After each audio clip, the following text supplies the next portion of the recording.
Dans cette vidéo, on va faire un passage en revue des graphes des fonctions usuelles. Les graphes des fonctions usuelles, et de manière générale les fonctions usuelles, c'est un peu comme le cercle trigonométrique en mathématiques. C'est des choses qu'on utilise en permanence, que ce soit pour faire des calculs ou pour faire des schémas et guider son intuition.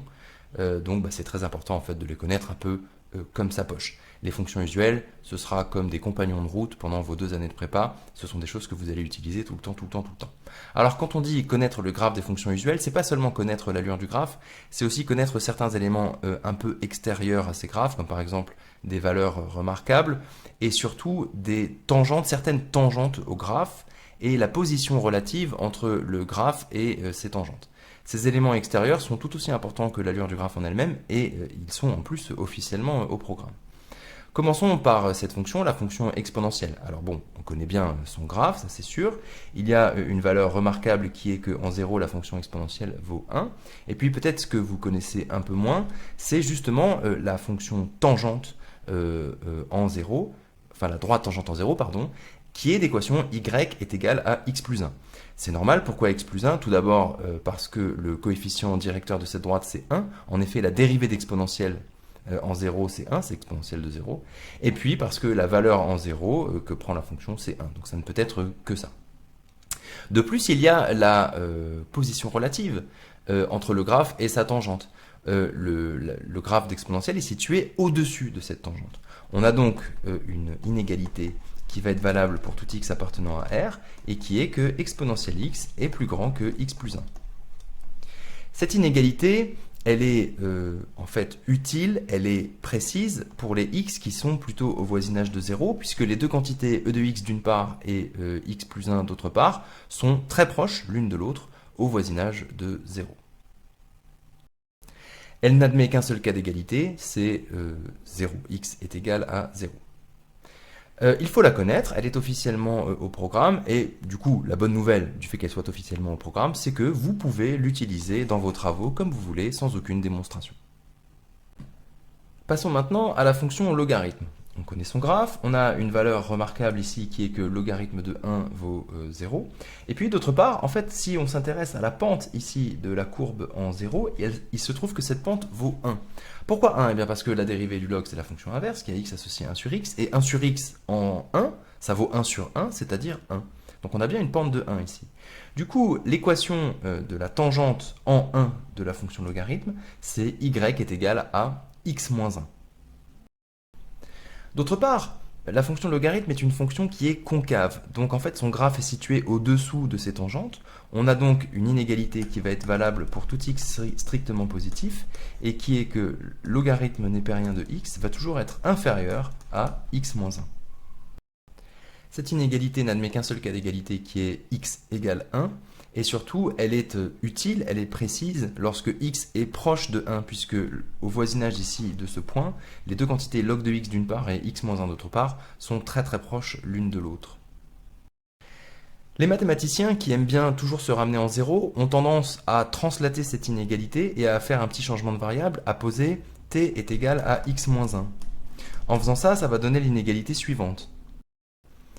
Pour tout t strictement supérieur à moins 1, puisque si x vaut 0, t vaut moins 1, log de 1 plus t, puisque x vaut 1 plus t, est inférieur à t.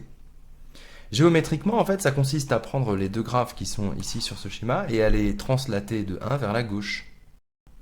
Ici, je représente le graphe de la fonction qui a t associe log de 1 plus t, donc obtenu par cette translation de 1 vers la gauche. Et là, maintenant, sa tangente en 0. C'est la fonction qui a t associe t. C'est plutôt sous cette forme-là que, à mon avis, il faut retenir cette inégalité. Et puis, d'autre part, il faut aussi retenir quelque chose qui n'est pas forcément écrite de façon rigoureuse maintenant, mais qui est que pour t petit, on a une approximation du type log de t, c'est du même ordre, c'est très proche de t, et ça correspond à ce qui se passe ici sur le graphe. Plus tard dans l'année, on donnera une version, un sens rigoureux à cette approximation. Mais en tout cas, c'est bien déjà de l'avoir en tête. Passons maintenant aux fonctions puissance. Pour les fonctions puissance là, qui sont représentées à gauche, l'allure du graphe dépend énormément de la parité ici de l'exposant que l'on met. Pour les exposants pairs, comme c'est le cas par exemple ici pour x puissance 2 et x puissance 6, ça donne bien des fonctions qui sont paires. Ce sont les courbes qui sont en bleu et en noir sur votre schéma. Alors que si maintenant on regarde une puissance impaire, comme par exemple x puissance 3, et qui est représentée par la courbe grise, alors on obtient un graphe ici qui est impair. D'autre part, autre élément remarquable, c'est le fait que toutes ces fonctions se croisent en 1, elles valent toutes 1, et elles se croisent également en 0, puisque toutes en 0 valent 0. À droite de 1, sur ces valeurs-là, pour x plus grand que 1, ce sont les puissances grandes qui sont prépondérantes. X puissance 6 qui est ici est beaucoup plus grand que x puissance 3 qui lui-même est beaucoup plus grand que x puissance 2.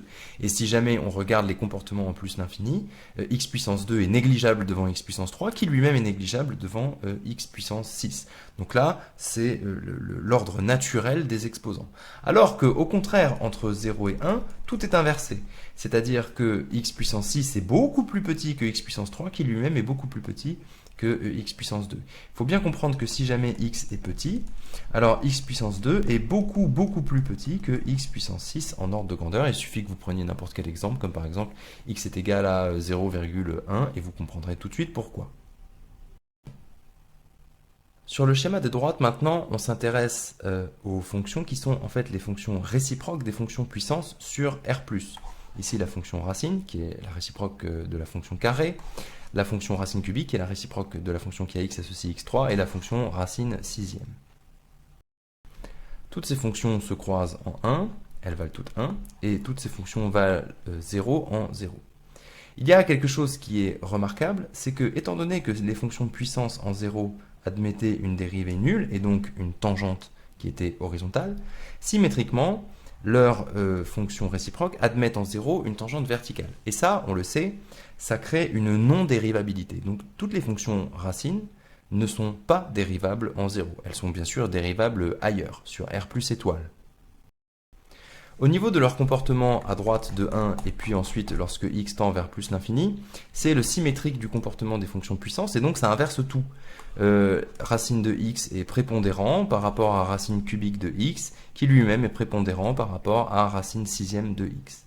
Et puis ensuite, pour ce qui se passe entre 0 et 1, et bien de nouveau, cela inverse tout par rapport à ce qui se passe à droite de 1. Passons à la fonction sinus. Il y a en fait beaucoup de choses à dire sur ce graphe. Commençons par les choses simples. Tout d'abord, sinus de 0 vaut 0. Ok. Ensuite, sinus est une fonction impaire. Ok. Ensuite, sinus a son premier maximum, ici en pi sur 2. Sinus de pi sur 2 vaut 1. Et sa première valeur d'annulation en pi. De façon symétrique, sinus admet un minimum en moins pi sur 2, elle vaut moins 1. Et elle a une valeur d'annulation ici en moins pi. Quelque chose qui est extrêmement important à propos de sinus, c'est la tangente en 0. Et la tangente en 0, c'est la droite d'équation y égale x. Pourquoi y égale x? Eh bien parce que la pente ici vaut 1. La pente en 0, c'est sinus prime de 0, et sinus prime de 0, c'est cosinus de 0, qui vaut 1. D'autre part, sur cet intervalle-là, l'intervalle entre 0 et pi, la fonction sinus est concave. Du coup, son graphe est situé au-dessous de ces tangentes. On a donc l'inégalité suivante, valable pour tout x appartenant à 0π. Sinus x est inférieur ou égal à x. Alors ici, je dis valable sur 0π parce que j'ai utilisé l'argument de concavité de sinus, mais une fois qu'on sait que c'est valable pour x appartenant à 0π, c'est aussi valable pour n'importe quel x positif, puisque pour les valeurs qui sont plus grandes que pi, sinus x il est compris entre moins 1 et 1, alors que la valeur x ici, elle est largement plus grande que 1. Donc ici, sans problème, je peux remplacer ça par pour tout x appartenant à R+. Cela dit, l'endroit où cette inégalité est intéressante, c'est au voisinage de 0, parce que au voisinage de 0, les deux quantités sinus x et x, on le voit ici si on zoome, elles sont extrêmement proches l'une de l'autre. Ça nous inspire d'ailleurs l'approximation suivante qu'on peut écrire de façon non rigoureuse, c'est que lorsque x est petit, eh bien sinus x est extrêmement proche de x.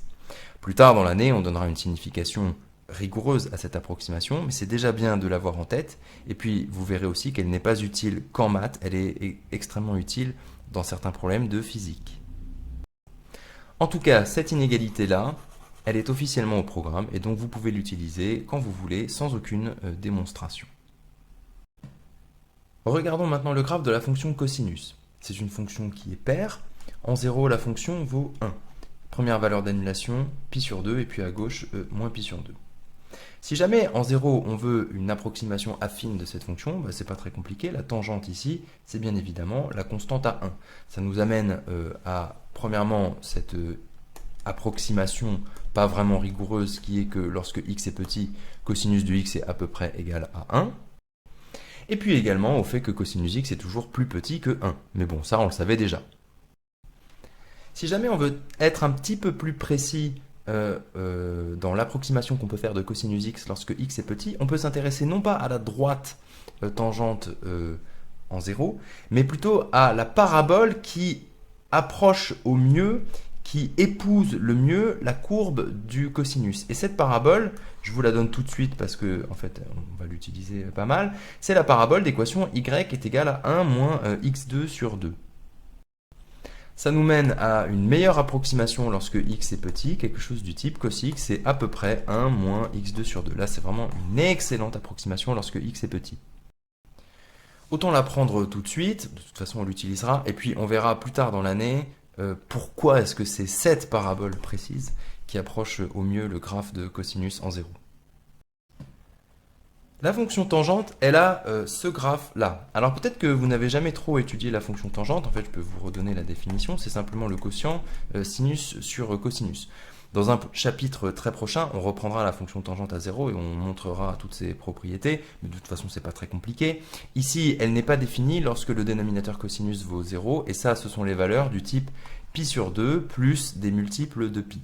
C'est aussi une fonction qui est pi périodique, et sur chacune de ces périodes, comme par exemple entre moins pi sur 2 et pi sur 2, elle a cette allure-là, elle s'annule en 0, elle tend vers plus l'infini en pi sur 2 et vers moins l'infini en moins pi sur 2. Là aussi, un élément très important, c'est la tangente que son graphe admet en 0. Et de nouveau, c'est la droite d'équation y égale x. Pourquoi y égale x? Parce que la dérivée de la fonction ici vaut 1. En fait, la dérivée de tangente, c'est 1 plus tangente carrée, et en 0, ça vaut bien 1. D'autre part, la fonction tangente est située entre 0 et pi sur 2 au-dessus de cette droite. On a donc l'inégalité suivante.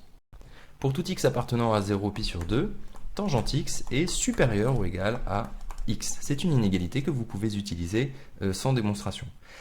Bien sûr, cette inégalité est d'autant plus intéressante, d'autant plus précise au voisinage de 0, puisque lorsque x est petit, tangente x est très très proche de x. C'est une approximation qui pour le moment n'est pas écrite de façon rigoureuse, mais c'est bien de l'avoir déjà en tête.